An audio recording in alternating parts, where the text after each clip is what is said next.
कडक उन्हात टेबलवर कोणीतरी गोड्या तेलाचा ग्लास भरून ठेवला होता आणि त्याच्या बाजूलाच रम्मी ट्रायंगलचा मालक गोट्या जुगारी पत्ते वाटताना दिसला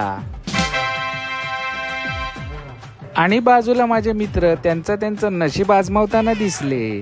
यांना बघून मला एकच मन आठवत होती की स्वप्न बघतो रोज माझा भीक मागा दोस्त। क्यूट दिसायच्या नादात हे विचित्र हातवारे केल्यामुळे बाजूला बसलेले गबलेश्वर महाराज प्रसन्न झाले आणि त्यांनी तिच्या तोंडावर चिवडा फेकून मारला।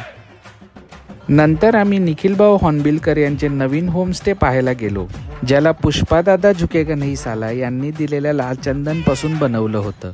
नंतर आम्ही आमचं तोंड घेऊन तिथून परतीच्या वाटेवर निघालो। कुडाळ इंटरनॅशनल एअरपोर्टला पोचतात काही पॅप्स माझे फोटो काढताना दिसले। बघता बघता आम्ही मुंबईत आलो। आता लाईक करा, कमेंट करा आणि करा फॉलो। धन्यवाद।